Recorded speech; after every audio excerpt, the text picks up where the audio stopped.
Good morning. Our opening card of the day is the Six of Wands. The challenge that we had that came through today is the Four of Wands. It came in reversed. The way we're going to get through the challenge is the Nine of Pentacles. And then the overall outcome that we have for today is a combination of two cards. We actually had the Nine of Swords come in. And then I wanted a little bit more clarity on that. And so I pulled us another card and we got the Moon. Interesting cards.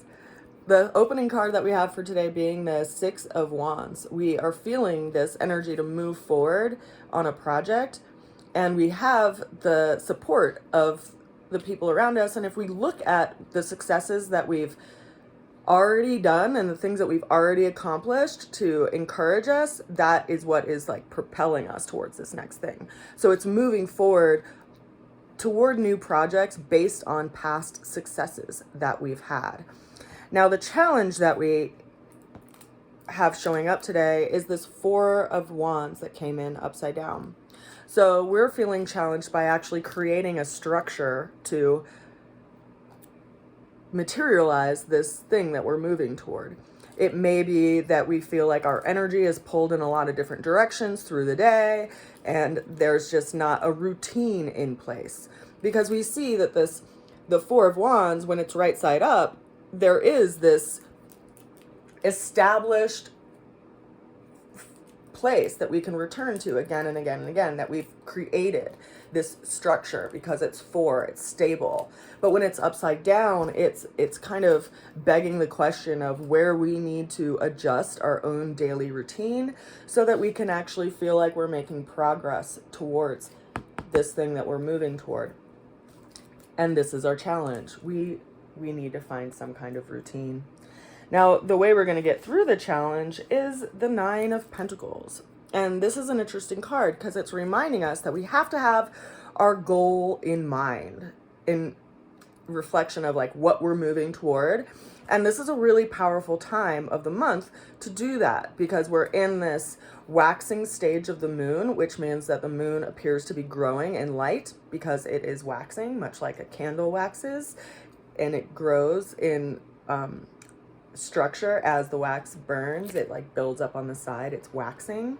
And that's what the moon does every month. And it's this time of the month when we're starting to see that like new sliver of the moon that it's really powerful to plant your seeds of intention and also like clarify what your vision is, because in a lot of ways that vision, if we can feel in our body what it's like to get to wherever we're trying to go in this first card, then it almost calls that experience to us. And so we have to act as if it's already there. And that's something that's important because especially in regard to like having a daily routine or being disciplined and having some kind of structure and how we're moving towards something, because we can rest into it, right? It can feel really intense for the nervous system to be kind of pinged to go in this direction, and that direction. It's really frantic versus if we have a routine, we know that things will get accomplished in a steady manner. And so it's kind of calling us to take that into account and reminding us that, you know, if you have the vision and you make progress toward it every day, even if it's a little bit, it more than likely creates that space for you to be focused on it and call it to you. So it's not really an energy of like, oh, I'll just think of myself, you know, at a beach and everything will be fine. It's more of an energy of like, what are our values? What are our belief systems? And are we willing, and do we see the importance of creating a structure so that we can actually move toward this attainment of, you know, having leisure in our life? Now, the way that the ultimate outcome of the day is kind of an intense card because we have this Nine of Swords energy. So we have two nines coming in today. And nines are numbers of completion, which is why I, you know, reminded us that it's really important at this time of the month, specifically around this new moon area, to envision what it is that we are bringing into our lives, because it calls that energy to us.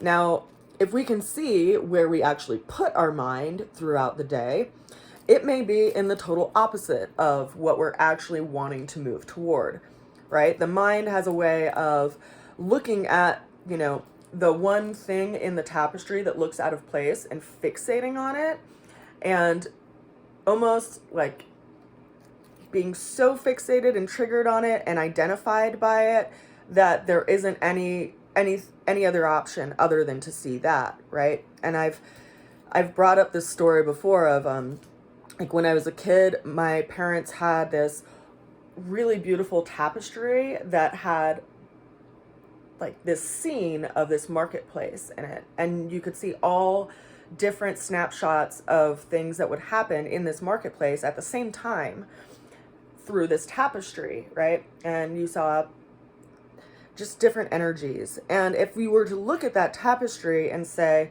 oh, this is out of place, this is wrong, this is messed up, we become fixated on that little thing and we don't see the bigger picture of things. And that's a lot of the energy of this card, of like how we can become so fixated on something that it's like imprisoning for the mind.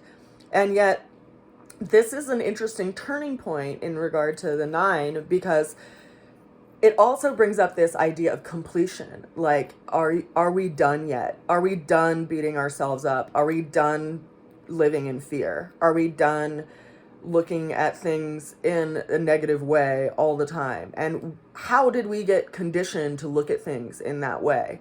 It's one thing if, we're moving through our house and we're like, okay, well, this thing is out of place, I'm going to move it to its right place.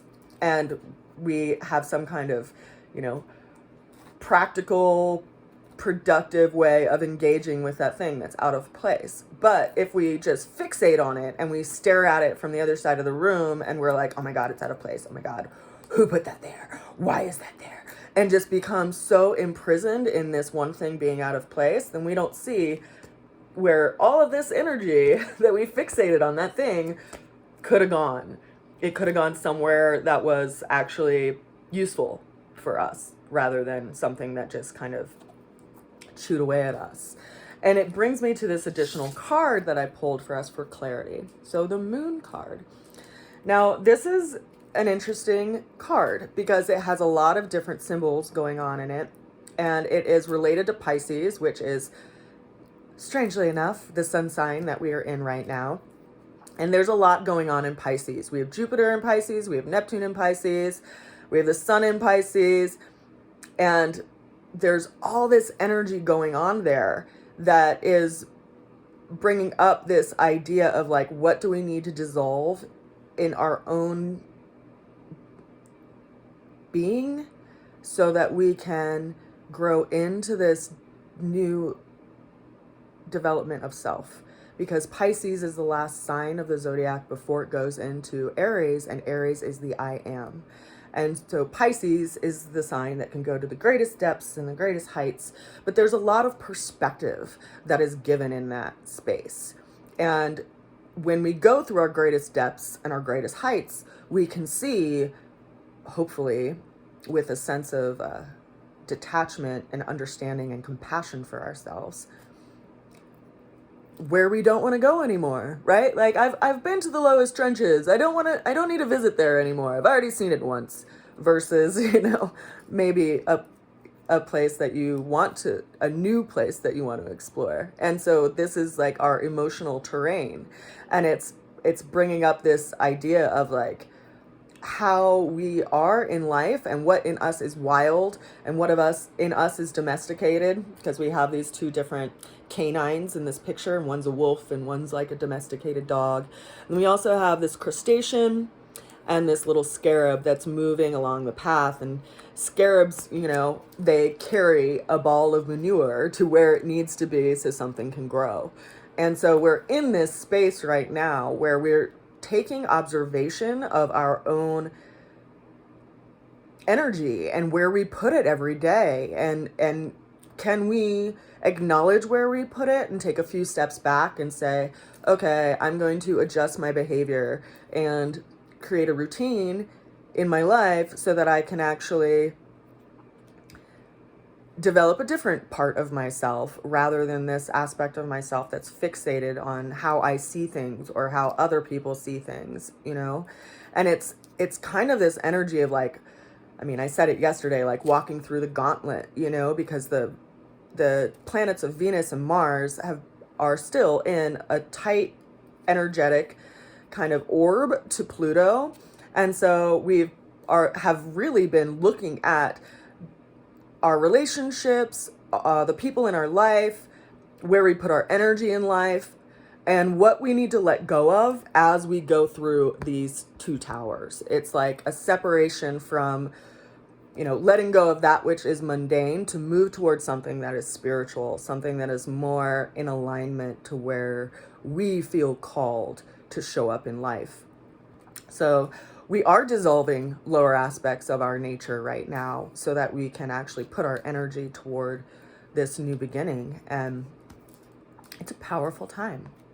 So I send you a good wish, and I send you so much love. And I can't wait to see what we're all transforming into and the new things that we bring into the world. Because we need all of those things, and you know, energies and projects and things that people are called to materialize, you know. And if we're stuck in this space of the Nine of Swords, it's really hard to put effort towards that which your heart is called to. And so I suggest we let go of that part of ourselves so that we can actually continue on our journey up the mountain. I'll see you guys soon. Mwah. Happy Monday.